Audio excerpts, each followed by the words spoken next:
जय हिंद दोस्तों। स्वागत है आपका डिफेंस वॉरियर एकेडमी के इस ऑफिशियल यूट्यूब चैनल पे। तो जैसा कि हमारी टीम की तरफ से आपको वादा किया गया था, आज उसकी शुरुआत हो चुकी है।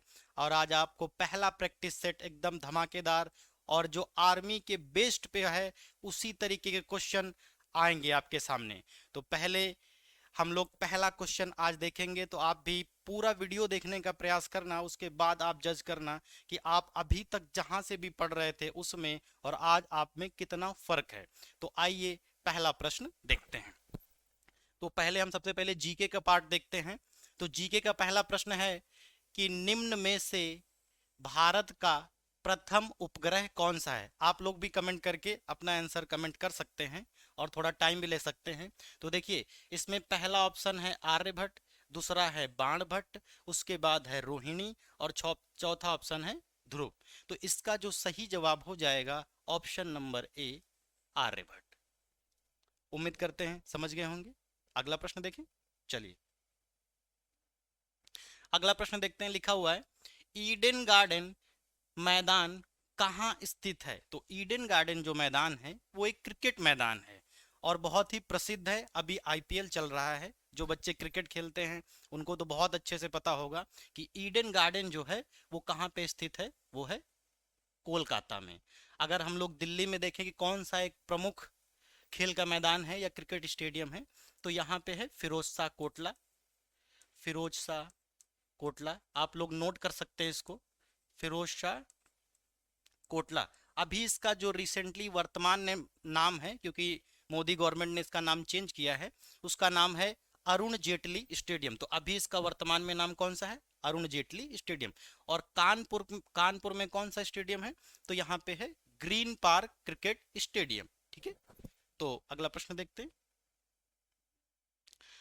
भारत के किस राज्य में कोई रेलवे स्टेशन नहीं है? ये एग्जाम में एक बार नहीं कई बार इंडियन आर्मी के एग्जाम में आ चुका है ये क्वेश्चन। अब इसके ऑप्शन एक बार देख लेते हैं। देखिए, पहला ऑप्शन है जम्मू कश्मीर, यहां बिल्कुल रेलवे स्टेशन है। हिमाचल प्रदेश, यहां भी रेलवे स्टेशन है। अरुणाचल प्रदेश, यहां भी रेलवे स्टेशन है। और मेघालय, यहाँ भी रेलवे स्टेशन है। तो इसका मतलब इसमें जो भी ऑप्शन है इसमें सब में रेलवे स्टेशन है। ये एक टाइपिंग एरर है जो किसी से भी हो सकती है। ये हमारी टेक्निकल टीम का फॉल्ट है, उसके लिए सॉरी बोलते हैं। देखिए, इसका सही जवाब जो होगा वो अपनी कॉपी में आप नोट कर सकते हैं। इसका सही जवाब हो जाएगा सिक्किम। सिक्किम में कोई रेलवे स्टेशन नहीं है। इसको आप नोट कर सकते हो, एकदम स्टार बना सकते हैं कि ये कई बार इंडियन आर्मी के एग्जाम में पूछा गया है। और इंडियन आर्मी की एक खासियत है कि वो प्रीवियस ईयर क्वेश्चन बहुत रिपीट करता है सीधा ऑप्शन के साथ। तो ठीक है, अगला प्रश्न देखिए।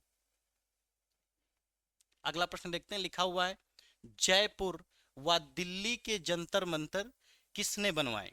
तो आप लोग भी अगर उत्तर आपको आता है तो आप कमेंट बॉक्स में कमेंट करते रहें।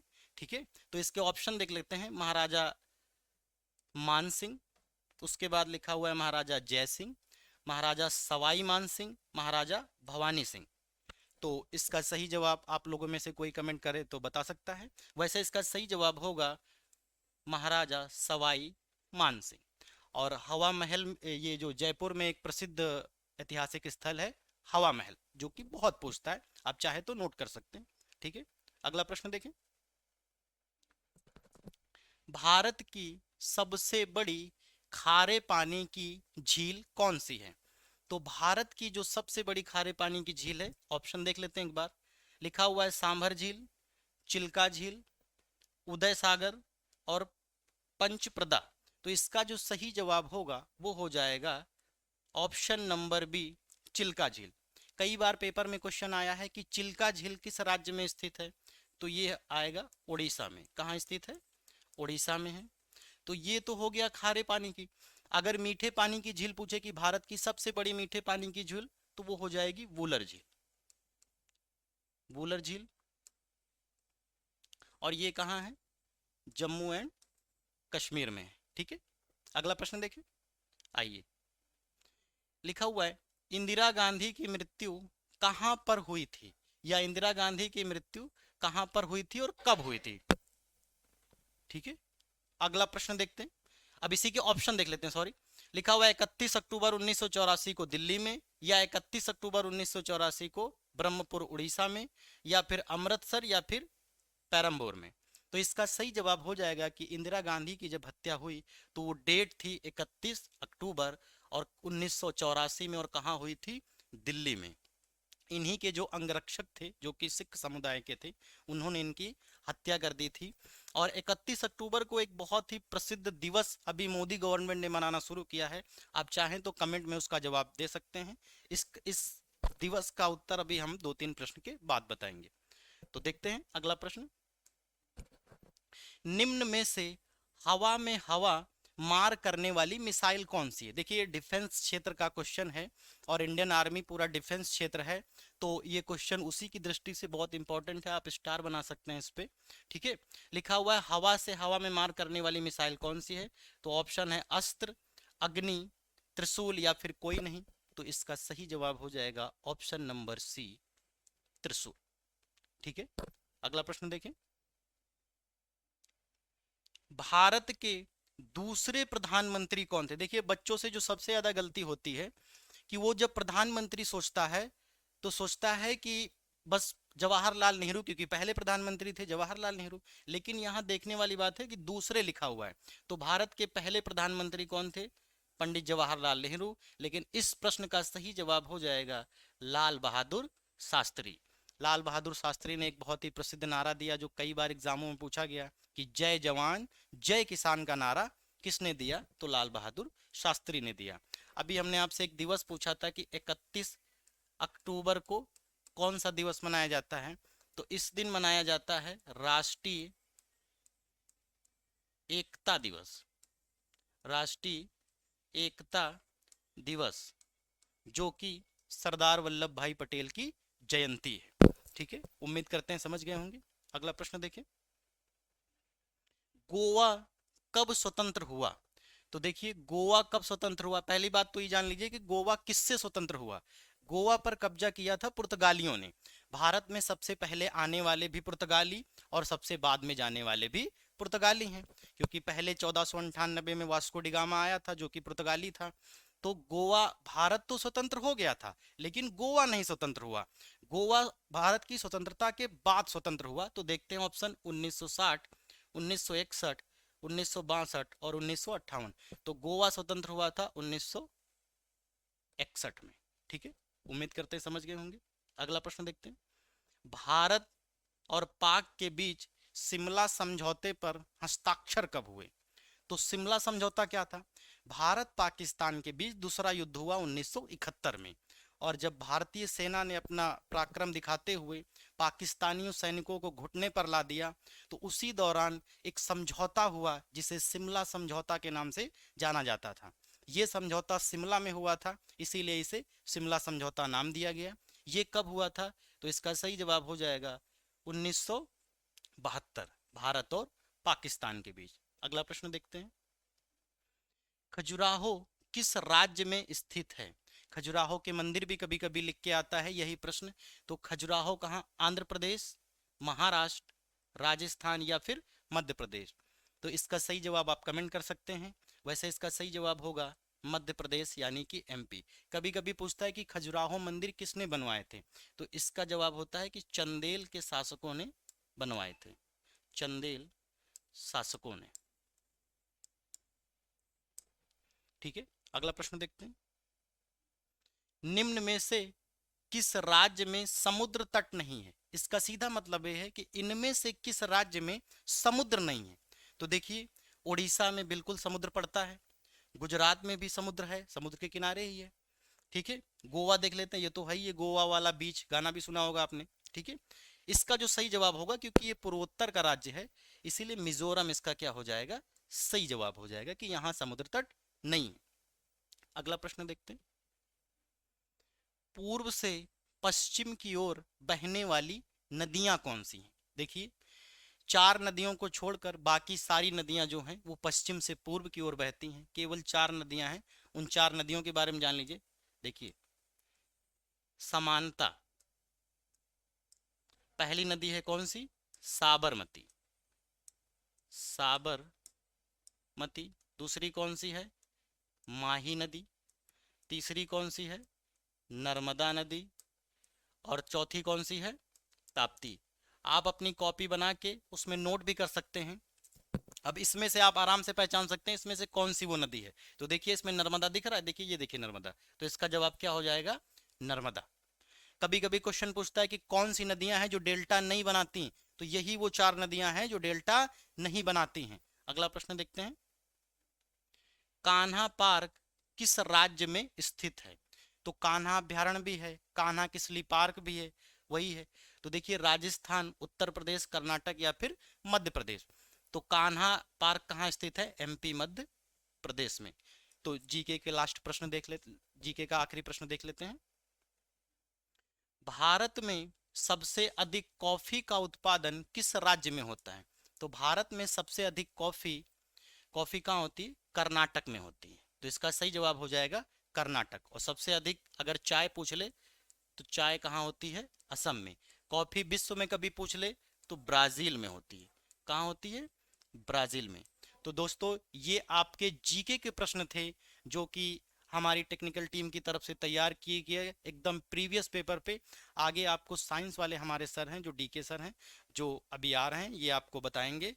अब इसके बाद साइंस के बाद फिर मैथ का सेशन आएगा, उसके बाद रीजनिंग, एकदम एग्जाम पैटर्न पे होगा। बस आप लोग लगातार लगे रहिए। तो आइए सर।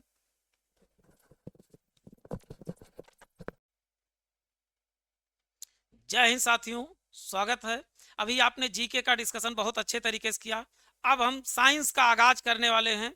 केवल आगाज कह नहीं रहे हैं, वास्तव में आगाज है। आप क्वेश्चन का लेवल देख के आपको अनुभव होगा कि कितने बेहतरीन और ये सभी क्वेश्चन प्रीवियस ईयर पेपर से रिलेटेड हैं।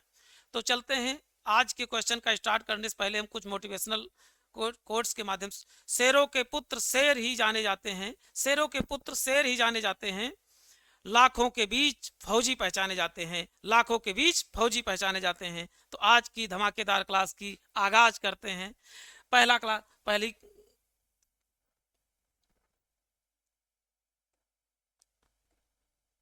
क्वेश्चन है, चाबी भरी घड़ी में कौन सी ऊर्जा होती है? चाबी भरी घड़ी में कौन सी ऊर्जा होती है? तो ये बताइए, कभी चाबी चलती है? तो आप इसको सोचिए। इसका पहला ऑप्शन है गतिज ऊर्जा, दूसरा ऑप्शन है स्थितिज ऊर्जा, तीसरा ऑप्शन है यांत्रिक ऊर्जा, चौथा ऑप्शन है संचित ऊर्जा। तो आपने अनुभव किया चाबी कभी नहीं चलती, सुई चलती है तो चाबी स्थिर रहती है। तो क्या हो जाएगी बेटा? स्थितिज ऊर्जा, यानी ऑप्शन बी सही हो जाएगा। चलिए नेक्स्ट देख लेते हैं। एलपीजी में मुख्यतया क्या होता है? तो पहला ऑप्शन है मेथेन, दूसरा ऑप्शन है मेथेन तथा ब्यूटेन, तीसरा ऑप्शन मेथेन तथा एथेन, चौथा ऑप्शन हाइड्रोजन, मेथेन तथा एथेन। अच्छा, आज इसका ऑप्शन बी सही हो जाएगा। इसको याद कैसे करेंगे? आज एलपीजी इतनी महंगी है कि लोगों की क्या हाई हो जाती है? बीपी हाई हो जाती है। एलपीजी से क्या होता है? BP high. एलपीजी से बीपी हाई, बीपी। बी से क्या हो जाएगा? ब्यूटेन। और पी से क्या हो जाएगा? प्रोपेन। प्रोपेन, यानी एलपीजी के घटक कौन से हैं? ब्यूटेन तथा प्रोपेन। एक क्वेश्चन बहुत पूछा जाता है इससे कि एलपीजी में जो गंध आती है किस गैस के कारण आती है? तो एलपीजी में गंध जो होती है, गंध किसके कारण से आती है? गंध जो होता है एथाइल मरकेप्टाइन के कारण से आती है। एथाइल मरकेप्टाइन के कारण से आती है। मरकेप्टाइन के कारण से आती है। चलिए नेक्स्ट क्वेश्चन देखते हैं। कभी कभी पूछा जाता है सिगरेट में कौन सी गैस भरी होती है? तो सिगरेट में भी कौन सी गैस भरी होती है? सिगरेट के लाइटर में कौन सी गैस भरी होती है? तो वो भी ब्यूटेन ही भरी होती है। चलिए नेक्स्ट क्वेश्चन देखते हैं। अमलगम मिश्र धातु में पाया जाने वाला मुख्य धातु कौन सा है? मुख्य धातु कौन सा है? तो पहला ऑप्शन है पीतल, दूसरा ऑप्शन है टिन, और तीसरा ऑप्शन है पारा, और चौथा ऑप्शन है लोहा। तो इसका उत्तर हो जाएगा पारा। पारे का सिंबल क्या होता है? पारे का सिंबल होता है Hg।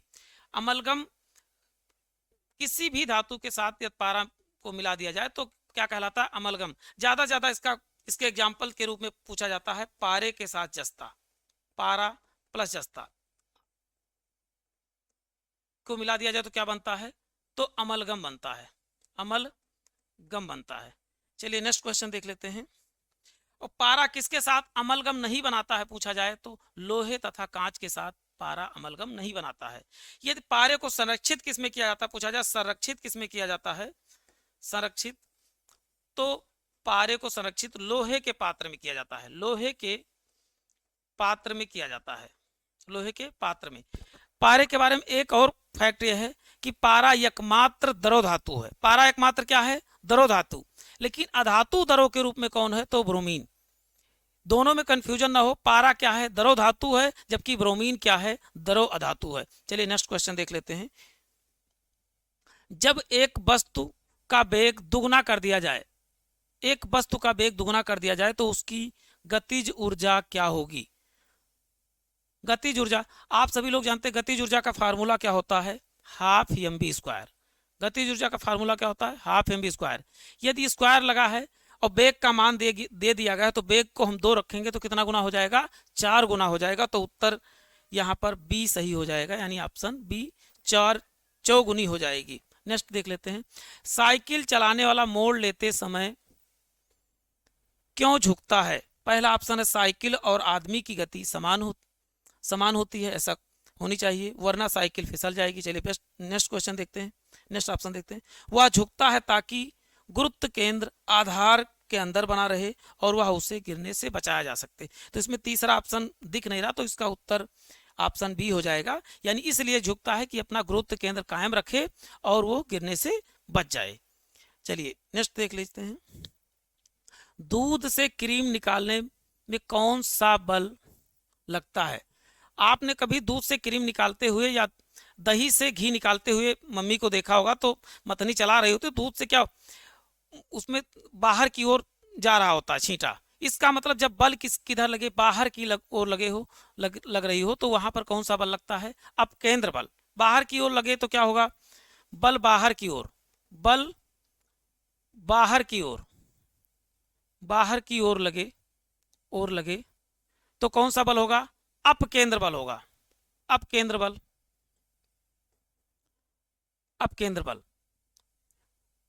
अपकेंद्र बल का उदाहरण ये है, वॉशिंग मशीन में कपड़ा जो धुला जाता है किस बल के कारण? तो अपकेंद्र बल। अब केंद्र बल की बात कर लेते हैं। तो अब केंद्र बल जब बल क्या हो? अंदर की तरफ लगे। जैसे मौत के कुएं में मोटरसाइकिल चलाता है तो किधर की ओर झुका रहता है? अंदर की ओर, यानी केंद्र की ओर झुका रहता है। तो वहां पर कौन सा बल लगता है? तो अभिकेंद्र बल। जैसे कहते हैं आप साइकिल या मोटरसाइकिल चला रहे हैं तो किसी चौराहे पे मुड़ते हैं तो किधर की ओर झुकते हैं? अंदर की ओर झुकते हैं। तो वहां पर भी कौन सा बल लगता है? वहां पर भी एक प्रकार का बल पूछा जाए तो वहां पर भी अभिकेंद्र बल ही लगता है। चलिए नेक्स्ट क्वेश्चन देख लेते हैं।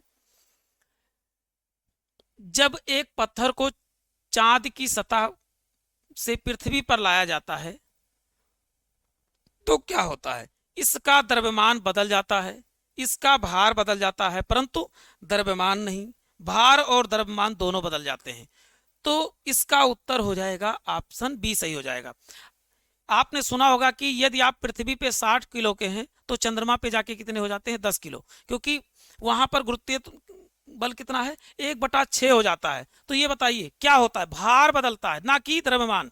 द्रव्यमान क्या होता है कि हम यदि 5 फुट के हैं तो चंद्रमा पे क्या किसी भी ग्रह पे जाएं तो 5 फुट या 6 फुट के हैं तो उतना ही रह जाएंगे। मतलब द्रव्यमान में कोई परिवर्तन नहीं होगा।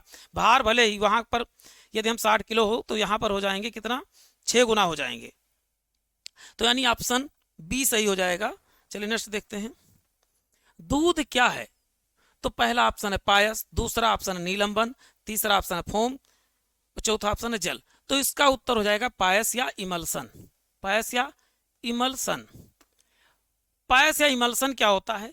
किसी भी, मैं एक एग्जांपल देता हूं, कपड़ा लीजिए, कपड़े से दूध आप डालिए और दूध पूरा आप नीचे नहीं जाएगा, कुछ ना कुछ पार्ट ऊपर बचा रहेगा गाढ़ा टाइप, तो उसी को बोलते हैं पायस या इमल्सन। चलिए नेक्स्ट देख लेते हैं।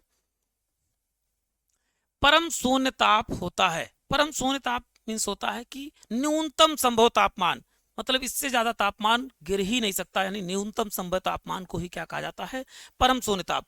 तो परम शून्य ताप का बिंदु पूछा है, ताप का बिंदु पूछा है। पहला ऑप्शन है 100 डिग्री सेल्सियस, दूसरा ऑप्शन है 273 डिग्री सेल्सियस, चौथा ऑप्शन है 4 डिग्री सेल्सियस और चौथा ऑप्शन है -273 डिग्री सेल्सियस। तो इसका उत्तर हो जाएगा -0 डिग्री सेल्सियस, यानी ऑप्शन डी सही हो जाएगा। लेकिन यदि इसी का केल्विन मान में पूछा जाए तो केल्विन मान में हो जाएगा 0 केल्विन। कितना हो जाएगा? 0 केल्विन। यहां पर 4 डिग्री सेल्सियस पूछा गया तो 4 डिग्री सेल्सियस पर पानी का अधिकतम घनत्व, पानी का अधिकतम घनत्व 4 डिग्री सेल्सियस पर होता है। पानी का अधिकतम घनत्व, अधिकतम घनत्व, घनत्व 4 डिग्री सेल्सियस। यदि इसी को केल्विन मान में पूछा जाए तो क्या हो जाएगा? सेल्सियस को केल्विन में बदलने के लिए 273 प्लस के जोड़ देते हैं, सी जोड़ देते हैं केल्विन बदलने के लिए, तो इसका क्या आ जाएगा? 277 केल्विन। यदि कहा जाए कि कितने केल्विन पे अधिकतम घनत्व होता है, तो 277 केल्विन पे। यदि मनुष्य के शरीर का तापमान पूछा जाए तो मनुष्य के शरीर का तापमान सेल्सियस में 37, 7 से सेल्सियस 7 से 37। उसके बाद में फ़ारेनहाइट में पूछा जाए तो 98.4 या 6 डिग्री फ़ारेनहाइट। केल्विन में पूछा जाए तो 310 केल्विन होता है। चलिए नेक्स्ट क्वेश्चन देख लेते हैं। भविष्य का ईंधन किसे कहा जाता है? भविष्य का ईंधन किसे कहा जाता है? तो पहला ऑप्शन हो जाएगा हाइड्रोजन, दूसरा ऑप्शन होता है चारकोल, तीसरा ऑप्शन हो जाएगा प्राकृतिक गैस और चौथा ऑप्शन हो जाएगा गैसोलीन। तो गैसोलीन कोई नई चीज नहीं, गैसोलीन पेट्रोल को ही कहा जाता है। पेट्रोल का ही दूसरा नाम क्या है? गैसोलीन है। तो इसका उत्तर हो जाएगा हाइड्रोजन। हाइड्रोजन आवर्त सारणी का पहला तत्व है। आवर्त सारणी का पहला तत्व, आवर्त सारणी का पहला तत्व, तो इसका मतलब पहला है, तो इसका परमाणु क्रमांक की संख्या क्या होगी? 1। इसको अन्य नाम से जाना जाता है, इसे अवारा तत्व के नाम से भी जाना जाता है। हाइड्रोजन को किस नाम से जाना जाता है? अवारा तत्व के नाम से भी जाना जाता है। चलिए, ये पूछा जाए ब्रह्मांड में हाइड्रोजन कितने परसेंट पाया जाता है, तो 71% पाया जाता है। ब्रह्मांड में गैसें देख लेते हैं। ब्रह्मांड में गैसें, ब्रह्मांड में सर्वाधिक कौन सी गैस पाई जाती है? तो हाइड्रोजन। कितने परसेंट पाई जाती है? 71%। हीलियम कितने परसेंट पाई जाती है? तो हीलियम पाई जाती है 26.5% पाई जाती है। लेकिन वायुमंडल में सर्वाधिक कौन सी गैस पाई जाती है? तो नाइट्रोजन 78% पाई जाती है। और ऑक्सीजन वायुमंडल में कितना पाई जाती है? तो 21% पाई जाती है। आर्गन कितनी पाई जाती है? 0.93% पाई जाती है। और कार्बन डाइऑक्साइड कितनी परसेंट पाई जाती है? 0.03% पाई जाती है। चलिए नेक्स्ट क्वेश्चन देख लेते हैं। निम्नलिखित में से कौन सा ईंधन सबसे स्वच्छतम या कम पर्यावरण को प्रदूषण पहुंचाता है, यानी प्रदूषण सबसे कम होता है? आप जानते हैं डीजल से भी प्रदूषण होता है, केरोसिन से भी होता है, कोयला से भी होता है। तो सबसे कम किससे प्रदूषण होता है? तो उत्तर हो जाएगा वही हमारा तत्व हाइड्रोजन। हाइड्रोजन से सबसे कम पर्यावरण प्रदूषण होता है, कह सकते हैं ना के बराबर होता है। इसीलिए इसको क्या कहा जाता है? भविष्य का ईंधन भी कहा जाता है। चलिए नेक्स्ट देखते हैं। जल गैस किसका संयोजन है? यानी कि जल गैस किन किन गैसों का मिश्रण है, ये कह सकते हैं। जल गैस किन किन गैसों का मिश्रण है? चलिए देखते हैं। कार्बन मोनोऑक्साइड प्लस जल, carbon dioxide plus carbon monoxide, carbon monoxide plus hydrogen, carbon dioxide plus hydrogen. तो इसका उत्तर हो जाएगा कार्बन मोनोऑक्साइड प्लस हाइड्रोजन। तो इसको याद कैसे करेंगे? एक जल गैस होता है, एक प्रोड्यूसर गैस होता है, दोनों में बहुत कंफ्यूजन होती है। तो आज हम दोनों एक साथ देख लेते हैं। जल गैस, जल गैस के कई नाम हैं, अन्य नाम इसके क्या हैं? इसका अन्य नाम क्या है? भाप अंगार गैस, भाप, भाप अंगार गैस, अंगार गैस। अच्छा एक चीज देखें, यहां जल है तो इस जल का सूत्र क्या होता है? H2O। तो यदि इससे हम H2 ले लें और प्लस साथ में क्या जोड़ दें? कार्बन मोनोऑक्साइड CO जोड़ दें। यहां पर एक मैंने अभी बात की थी producer gas, producer gas, producer gas. दोनों में क्या CO तो कॉमन रहेगा, तो CO यहां दे दो और प्लस क्या? N2, N2 प्लस CO क्या हो जाएगा? Producer gas. और दोनों क्या है? ईंधन है। चलिए नेक्स्ट देख लेते हैं। प्रोड्यूसर गैस का क्या होता है? N2 यानी नाइट्रोजन प्लस कार्बन मोनोऑक्साइड मिलता है तो क्या बनता है? Producer gas. और H2 प्लस CO बनता है तो क्या बनता है? जल गैस। और जल गैस, जल में H2 होता है तो आपको याद रखना कि H2 तो जल गैस में होगा ही। नेक्स्ट देख लेते हैं। LPG एक हाइड्रोकार्बन है जिसमें मिश्रण होता है। अभी एक पीछे क्वेश्चन था उसमें लिखा था LPG किसका मिश्रण है, और यहाँ क्या पूछा गया? हाइड्रोकार्बन। हाइड्रोकार्बन क्या होता है? जिसमें हाइड्रोजन तथा कार्बन दोनों मिले होते हैं, उनको कहा जाता है हाइड्रोकार्बन। ठीक है, चलिए देख लेते हैं। मीथेन और प्रोपेन का मिश्रण, एथेन और ब्यूटेन का मिश्रण, प्रोपेन और ब्यूटेन का मिश्रण, मीथेन और इथेन का मिश्रण। अभी मैंने बताया था कि एलपीजी इतनी महंगी है कि क्या हो, एलपीजी इतनी महंगी है कि लोगों का नाम सुनते ही इसका क्या होता है, बीपी हाई हो जाता है। तो बीपी से क्या होता है, ब्यूटेन तथा प्रोपेन। तो इसका उत्तर क्या हो जाएगा, सी हो जाएगा। यदि यही पूछा जाए गोबर गैस का घटक क्या है, गोबर गैस, गोबर गैस या इसी बोलते हैं बायोगैस, गोबर गैस या बायोगैस। तो गोबर गैस किसका घटक, तो गोबर गैस का मुख्य घटक क्या है, मेथेन, और सेकेंडरी घटक क्या है, कार्बन डाइऑक्साइड यानी CO2। और कार्बन डाइऑक्साइड के बारे में एक फैक्ट बहुत पूछा जाता है कि शुष्क बर्फ या सूखा बर्फ के नाम से किसे जाना जाता है, तो कार्बन डाइऑक्साइड को जाना जाता है। और कार्बन मोनोऑक्साइड के बारे में एक फैक्ट बहुत ही पूछा जाता है कि साइलेंट किलर के नाम से किसे जाना जाता है, तो साइलेंट किलर के नाम से कार्बन मोनोऑक्साइड को जाना जाता है। कोयले की फैक्ट्री से कौन सी गैस निकलती है, कोयले की फैक्ट्री से कार्बन मोनोऑक्साइड ही निकलती है। और यदि पूछा जाए मोटर वाहनों से कौन सी गैस निकलती है, तो मोटर वाहनों से कार्बन डाइऑक्साइड यानी CO2 निकलती है। चलिए नेक्स्ट देख लेते हैं। आरएनए का प्राथमिक कार्य क्या है, आरएनए का प्राथमिक कार्य क्या है, पहला है प्रकाश संश्लेषण, दूसरा है प्रोटीन का संश्लेषण, तीसरा है प्रतिकृति बनाना, और चौथा है अनुवाद करना। तो आप देखिए प्रकाश संश्लेषण तो होगा नहीं, प्रोटीन का संश्लेषण इसका काम है नहीं, प्रोटीन का संश्लेषण राइबोसोम करता है, इसीलिए राइबोसोम को क्या कहा जाता है, प्रोटीन की फैक्ट्री कहा जाता है, या कोशिका का इंजन भी इसी को कहते हैं। राइबोसोम को क्या बोलते हैं, कोशिका का इंजन या प्रोटीन की फैक्ट्री। जबकि लाइसोसोम को क्या बोला जाता है, लाइसोसोम को आत्महत्या की थैली कहा जाता है। चलिए इसका कार्य क्या है, प्रतिकृति बनाना, क्या बनाना, प्रतिकृति एक प्रकार का कह सकते हैं फोटोकॉपी, क्या करना, फोटोकॉपी करना। चलिए नेक्स्ट क्वेश्चन देख लेते हैं। राइबोसोम क्या होते हैं, तो राइबोसोम पहला डीएनए, दूसरा है आरएनए, तीसरा है प्रोटीन, और चौथा है इनमें से कोई नहीं। राइबोसोम होते हुए इन्होंने कहा राइबोसोम का मुख्य कार्य क्या है, प्रोटीन बनाना, तो इसका उत्तर क्या हो जाएगा, प्रोटीन, एक प्रकार के खुद भी प्रोटीन होता है। चलिए नेक्स्ट देख लेते हैं।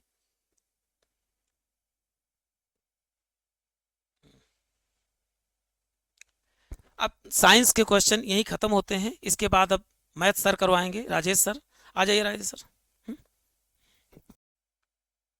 जय हिंद दोस्तों, देखिए एक बार फिर से आपका स्वागत है। देखिए अभी आपने साइंस का एक धमाकेदार सेशन देखा, उसके पहले आपने जीके का देखा था। अब एक बहुत ही इंपॉर्टेंट पार्ट होता है मैथ्स का पार्ट, जो कि बच्चों की सबसे बड़ी कमी भी होता है मैथ्स का पार्ट, वही हम लोग को देखना है। तो देखिए आइए पहला प्रश्न हम लोग मैथ का देखते हैं। तो पहला प्रश्न है कि दो संख्याओं का लासा 180 है, यदि इन संख्याओं का अनुपात जो है वो 4:5 है, तो सबसे छोटी संख्या बतानी है। तो एक लासा और मासा का सबसे सिंपल फॉर्मूला होता है, जिसमें कहता है कि पहली संख्या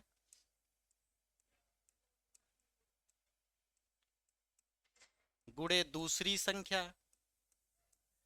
बराबर लासा गुणे मासा, ये होता है फॉर्मूला।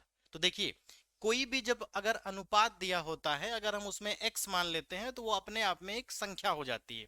तो हमारे पास रेशियो यानी अनुपात क्या दिया हुआ है, 4:5 है। तो अगर हम इसको पहली संख्या मान ले तो ये हो जाएगा 4x, और ये हो जाएगा गुणे 5x, बराबर क्या हो जाएगा, लासा कितना है 180, और गुणे में मासा हमको x मानना पड़ेगा। तो देखिए इस x से ये x कट जाएगा एक, ठीक है, कट गया। अब देखिए अगर हम इसका इससे गुणा करेंगे तो 4×5 = 20, और ये x बचा था तो ये x हो गया है, ठीक है, बराबर किसके, 180 के। अब जो चीज भी गुणे में x के साथ रहती है, कोई चिन्ह नहीं, इसका मतलब यहाँ किसका चिन्ह है, गुणे का।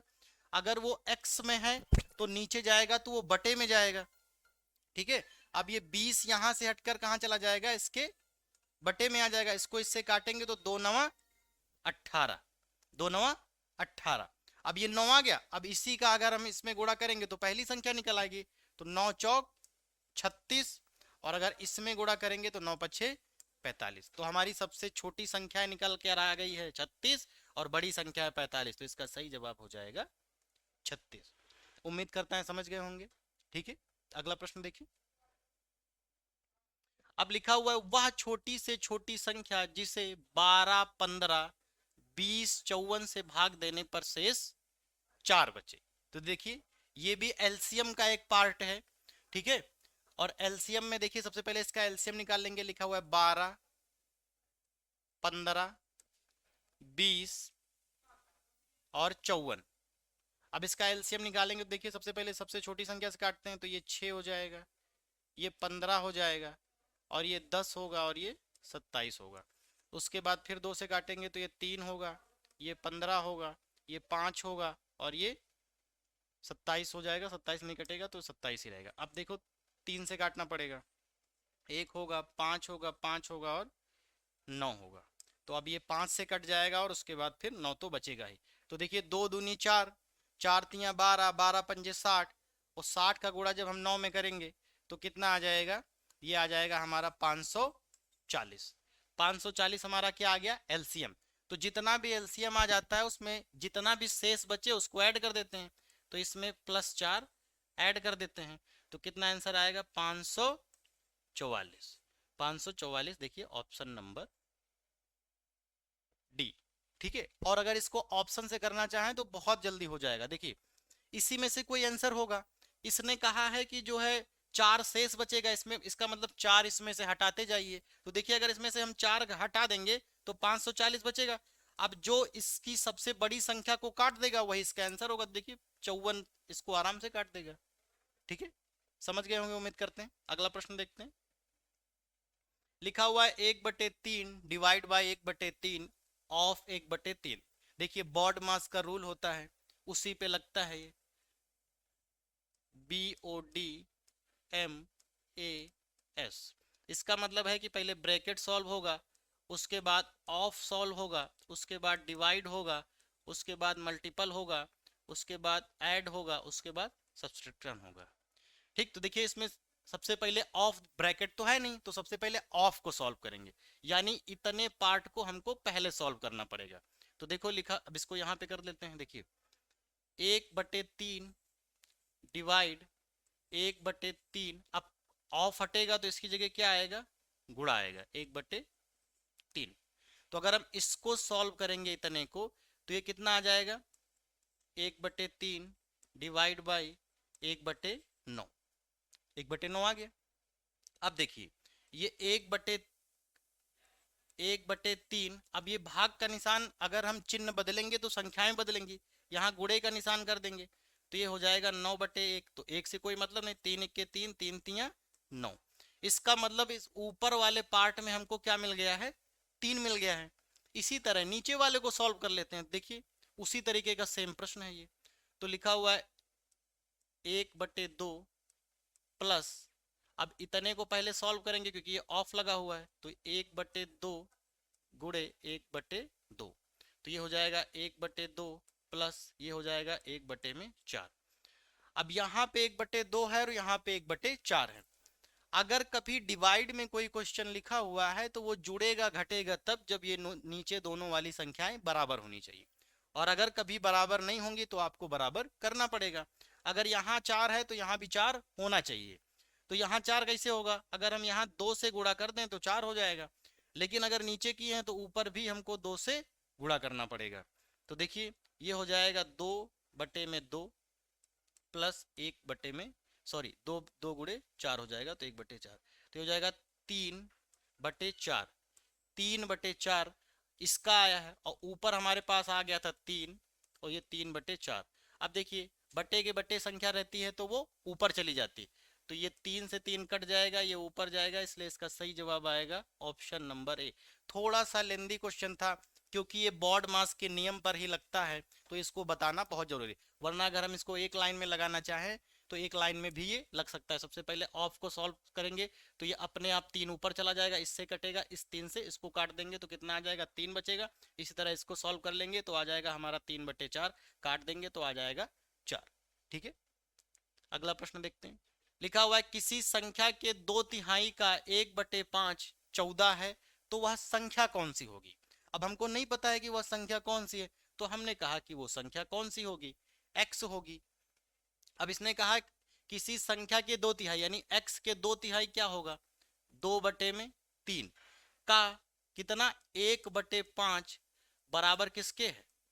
14 के है। ठीक है, बराबर किसके है? 14 के। अब जो डिवाइड में चीजें हैं वो इधर गुणे में चली जाएंगी, और जो ये ऊपर चीज रहती है वो इधर बटे में आ जाती है। देखिए अगर हम इसको ऊपर वाले पार्ट को सॉल्व करें, क्योंकि किसी भी संख्या के नीचे एक तो होता ही है, एक होता है तो क्रॉस मल्टीप्लाई होगा। ठीक है, क्रॉस मल्टीप्लाई अब एक से करेंगे तो कोई फर्क नहीं डाला जाएगा, x गुणे में 2, अब एक से कोई मतलब नहीं, लेकिन ये इधर गुणे में चला जाएगा, 5 तियां 15, 15 गुणे 14। अब x के साथ जो संख्या है वो बटे में आ जाएगी, x के साथ 2 यहाँ से उठकर कहाँ आ जाएगा? यहाँ नीचे आ जाएगा। 2 इक्के 2, 2 सत्ते 14, 15 सत्ते कितना? 105। अब 105 देख लेते हैं, ऑप्शन नंबर डी। ये हो गया ऑप्शन नंबर डी। ठीक है दोस्तों, अगला प्रश्न देखते हैं। यदि किसी त्रिभुज के आधार में 20% की वृद्धि कर दी जाए तो उसके क्षेत्रफल में कोई परिवर्तन ना हो, इसके लिए उसकी ऊंचाई में कितनी परसेंट बढ़ानी पड़ेगी? तो देखिए ये इसमें ऑप्शन आपको एक ही दिख रहा होगा, ये टेक्निकल टीम का फॉल्ट है।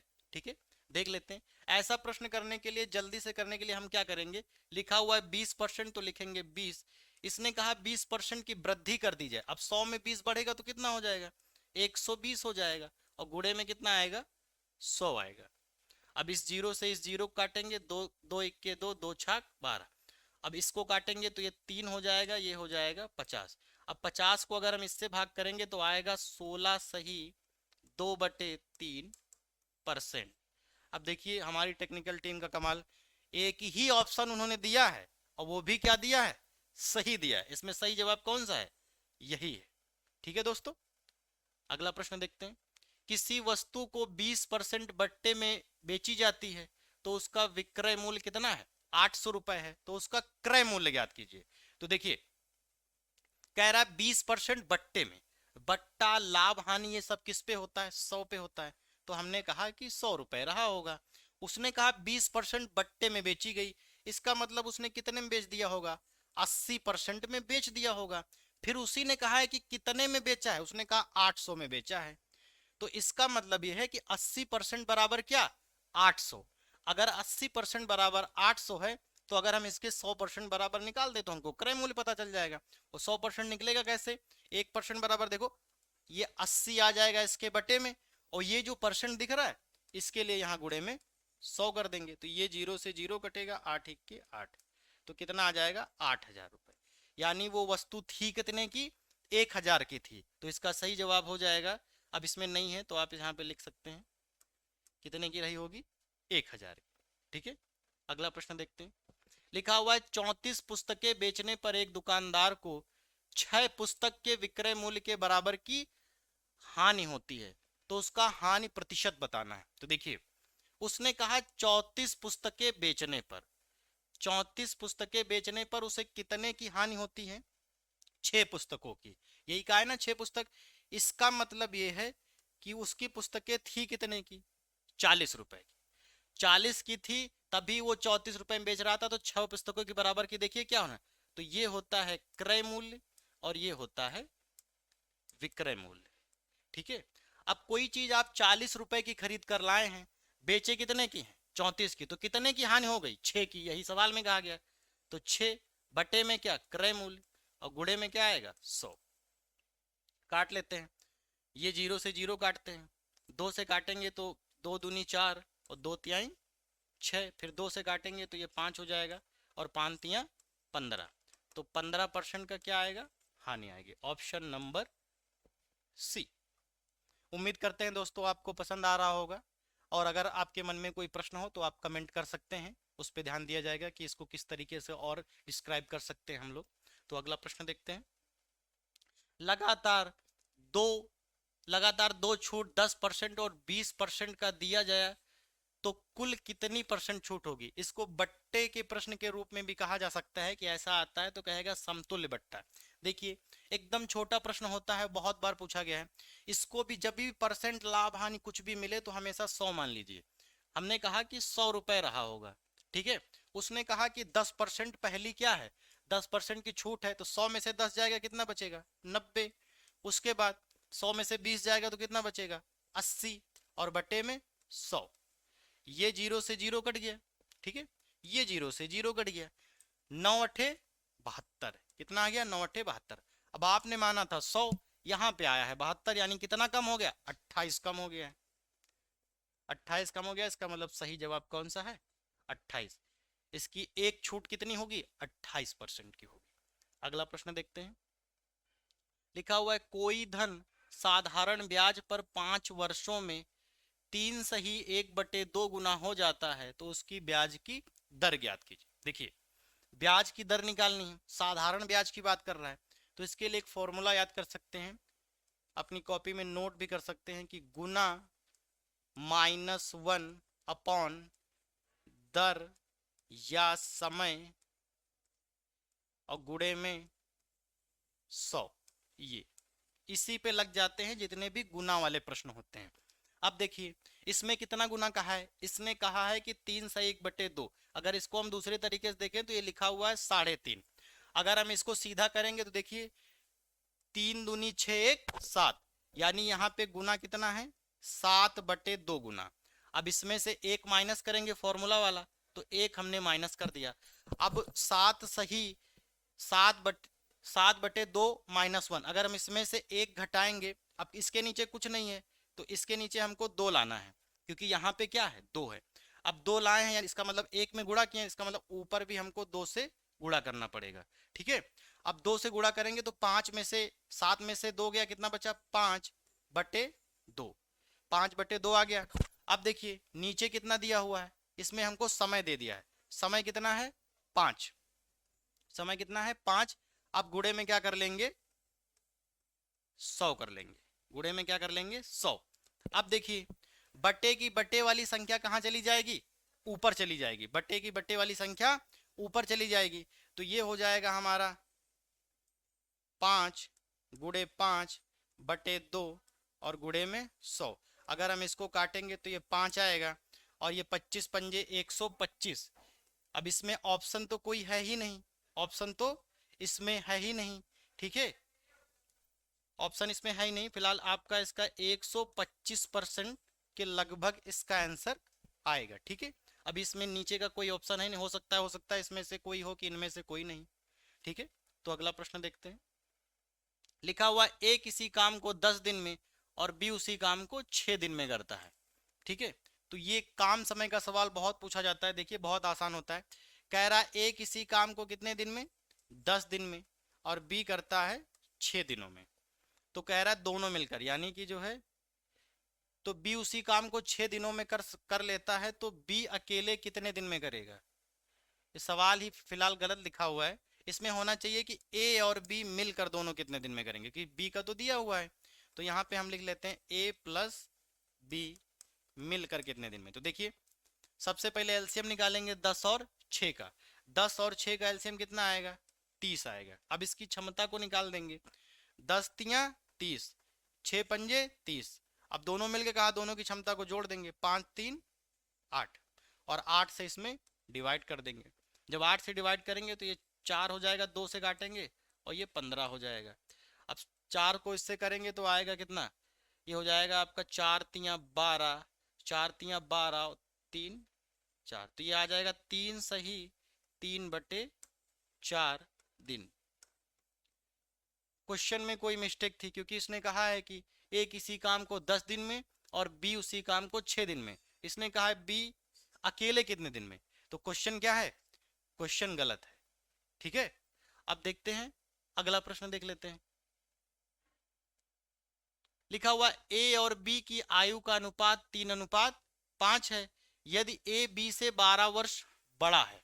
देखिए इसने कहा ए और बी की आयु का अनुपात, तो ए है ये और ये हो गया है बी, इनकी आयु का अनुपात क्या है 3:5 है। इसने कहा ए बी से 12 वर्ष बड़ा है। अब देखिए आयु में क्या होता है, अगर आपका भाई आपसे आज 5 वर्ष बड़ा है तो 10 साल बाद भी 5 वर्ष बड़ा ही रहेगा, आयु का अंतर कभी नहीं बदलता है। अगर इसने कहा 12 वर्ष बड़ा है तो इसका मतलब ये कह रहा है उन दोनों के बीच जो आयु का अंतर है वो 12 वर्ष है, तो इन दोनों के बीच आयु का अंतर कितना 12 वर्ष। इधर इनके बीच कितने का अंतर है 2 का अंतर है। अब 2 से इसको डिवाइड कर दो, 2 छक्के 12, अब इसमें गुणा कर दो, अब इसमें गुणा करोगे तो एक ही आयु निकलेगी, 6 त्रिक 18 और ये हो जाएगा 6 पंचे 30, 6 पंचे 30। अब पूछी किसकी थी, बी की, तो बी की आयु कितनी आ जाएगी, 30 वर्ष। अगला प्रश्न देखते हैं, यदि ए और बी का अनुपात 2:3 है, उसके बाद बी और सी का है कितना, 4:5, तो सी का भाग बताना, यानी सी का कितना है। तो देखते हैं, ए बी का अनुपात दिया हुआ है 2:3, ए और बी का है 2:3, बी और सी का है 4:5, तो हमको बताना है सी का। तो यहां से हम लिख ए बी सी तीनों निकाल लेते हैं। तो देखिए, सबसे पहले लिखेंगे 2:3, दूसरा वाला हमेशा इसके नीचे से लिखेंगे 4:5। अब यहाँ पे एक जगह खाली दिख रही, एक जगह यहाँ पे खाली दिख रही, तो यहाँ 3 है तो यहाँ भी 3 भर दो, यहाँ 4 है तो यहाँ भी 4 भर दो। अब ये हिस्सा जो होगा वो ए होगा, ये हिस्सा जो होगा वो बी होगा, और ये हिस्सा जो होगा वो सी होगा। अब सी का पूछा था तो 5 तियां 15, अगर बी पूछता तो 4 तियां 12, और ए पूछता तो 8, तो इसका आंसर हो जाएगा 15, ऑप्शन नंबर ए। अगला प्रश्न देखते हैं, लिखा हुआ है 5 वस्तुओं का औसत 8 है, यदि प्रथम 3 वस्तुओं का औसत 7 है और अंतिम 3 वस्तुओं का औसत 8 है, तो तीसरी संख्या ज्ञात करें। तो 5 वस्तुओं का औसत कितना है, 8, तो पहले इनका योग निकाल लेते हैं। 5 गुणे 8 बराबर कितना, 40। अब देखिए, इसने कहा यदि प्रथम 3, तो प्रथम 3 का औसत कितना है, 7 है। प्रथम 3 का औसत कितना है, 7 है, और अंतिम 3 का औसत कितना है, अंतिम 3 का औसत है 8।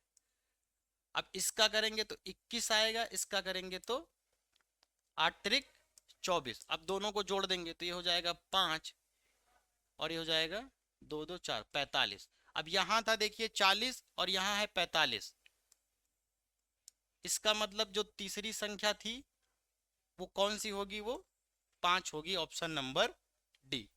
ठीक है, अगला प्रश्न देखते हैं, एक बस की चाल 72 किलोमीटर प्रति घंटा है, उसके द्वारा 5 सेकंड में कितनी दूरी तय की जाएगी।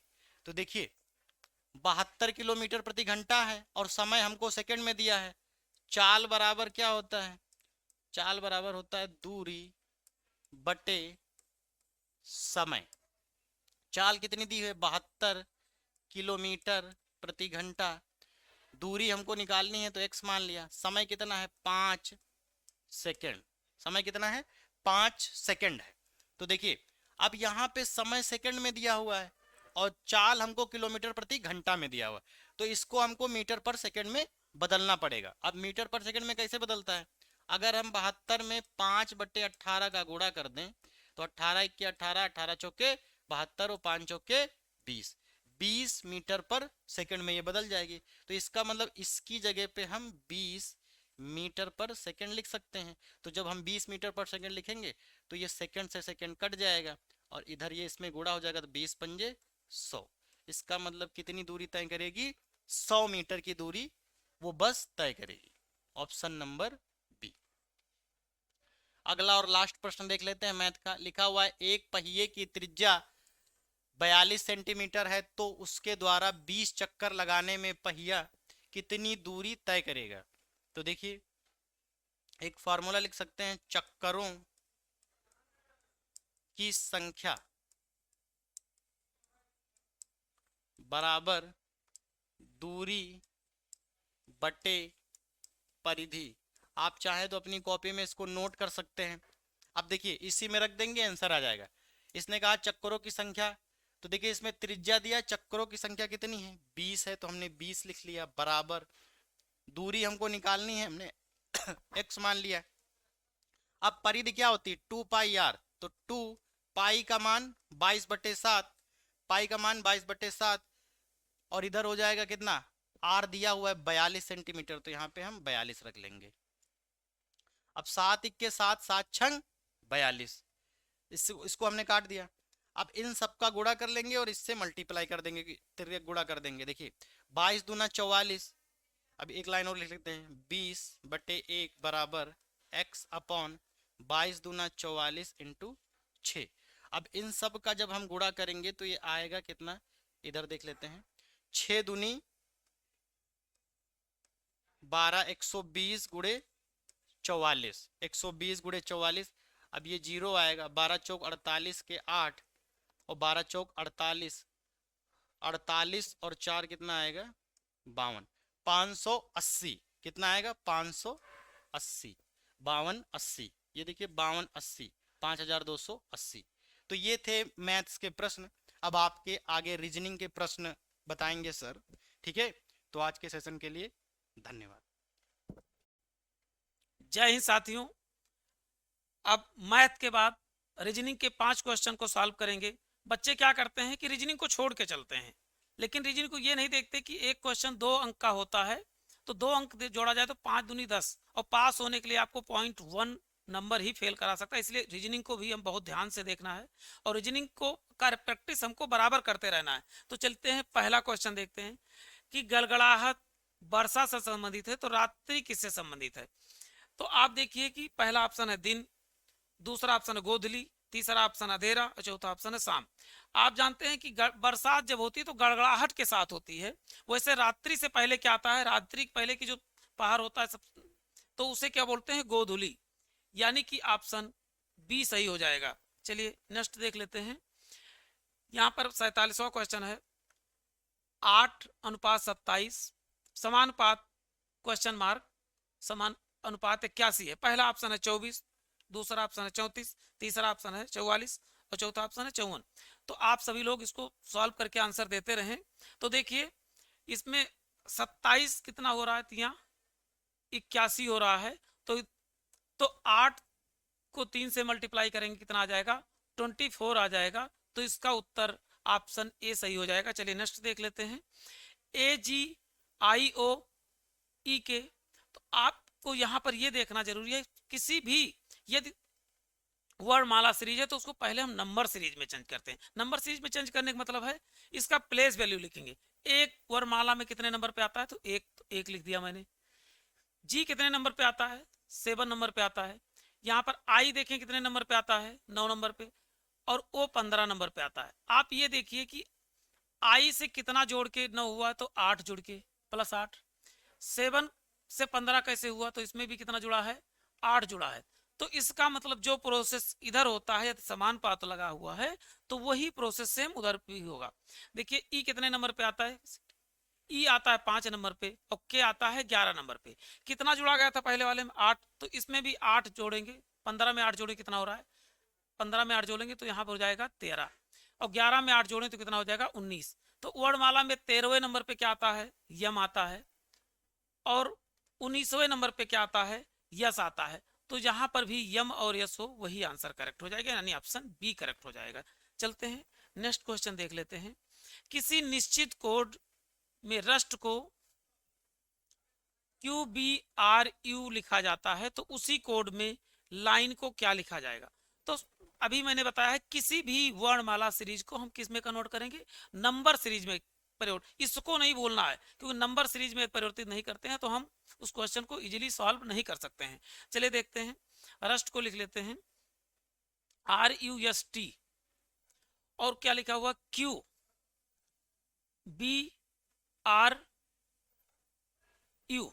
अब यहां पर हम नंबर लिख लेते हैं। ये R कितने आता है 18, U कितने पर आता है, U आता है 21 नंबर पे, और यस कितने नंबर पे आता है 19, और टी कितने नंबर पे 20। अब यहाँ के देखिए क्यू लिखा हुआ, क्यू कितने नंबर पे आता है 17, बी कितने नंबर पे आता है 22, आर कितने नंबर पे आता है 18वें नंबर पे, और यू कितने नंबर पे आता है 21 नंबर पे। अब इसकी तुलना कर लीजिए। देखिए पहले में क्या हो रहा है, एक घट रहा है, फिर देखिए दूसरे में क्या हो रहा है, एक जोड़ रहा है, फिर यहाँ पर देखिए यहाँ पर फिर वही प्रोसेस हो रहा है, एक घट रहा है और फिर क्या हो रहा है, एक जोड़ रहा है। यानी इसमें कौन सा सीरीज चला, डबल सीरीज चल रही है, एक जोड़ता है फिर एक घटता है। तो सेम उसी टाइप लाइन का हम देख लेते हैं, लाइन LINE, LINE। यल कितने नंबर पे है? 12 नंबर पे। आई कितने नंबर पे है? तो 9 नंबर पे है। यन कितने नंबर पे है? 14 नंबर पे है। और ई कितने नंबर पे है? 5। तो हमने क्या कहा था, एक छोड़ के एक पहले जुड़ता है फिर पहले घटता है फिर जुड़ता है। देखिए 12 से एक घटाएंगे तो कितना बचेगा? 11। 9 में एक जोड़ेंगे कितना हो जाएगा? 10। फिर 14 में क्या होगा? एक घटेगा तो कितना हो जाएगा? 13। और 5 में एक जुड़ेगा कितना आ जाएगा? 6। 11वें नंबर पे क्या आता है? तो क्या आता है? और 10वें नंबर पे क्या आता है? जे आता है। के जे जहां पर मिल रहा हो, देख के जे, चलिए अभी और भी ऑप्शन के जे 2 जगह मिला है तो अभी आगे सॉल्व कर लेते हैं। 13वें नंबर पे क्या आता है? यम आता है। और 6 नंबर पे क्या आता है? तो यफ आता है। तो उत्तर क्या हो जाएगा? के जे यम यफ, यानी ऑप्शन ए सही हो जाएगा। चलिए नेक्स्ट क्वेश्चन देख लेते हैं। यदि नीला को उजला कहा जाए, उजला को हरा कहा जाए और हरा को लाल कहा जाए और लाल को भूरा कहा जाए और भूरा को काला कहा जाए तथा काले को पीला कहा जाए, तो मानव का रक्त होगा। आप जानते हैं मानव का रक्त कैसा होता है? लाल होता है। और लाल को कहा क्या गया है ये देखना है। लाल को क्या कहा गया है? डायरेक्ट पूरा क्वेश्चन पढ़ने की जरूरत नहीं है। लाल को क्या कहा गया? भूरा। तो भूरा देखिए उत्तर क्या हो जाएगा? मानव का रक्त क्या होगा? भूरा, यानी ऑप्शन बी सही हो जाएगा। चलिए नेक्स्ट क्वेश्चन। तो आज के लिए इतना ही प्यारे छात्रों, और चैनल को सब्सक्राइब, शेयर तथा लाइक जरूर करें, क्योंकि ऐसे सेशन हम डेली अपलोड करते रहेंगे अपने चैनल पे और बहुत शानदार सेशन होने वाला है। डेली एक प्रैक्टिस सेट और भी कुछ महत्वपूर्ण क्वेश्चन आंसर मैथ के हुए, चाहे जीके हुए, चाहे साइंस के हुए, डेली पढ़ते रहेंगे। तो प्यारे छात्रों आज के लिए इतना ही। जय हिंद।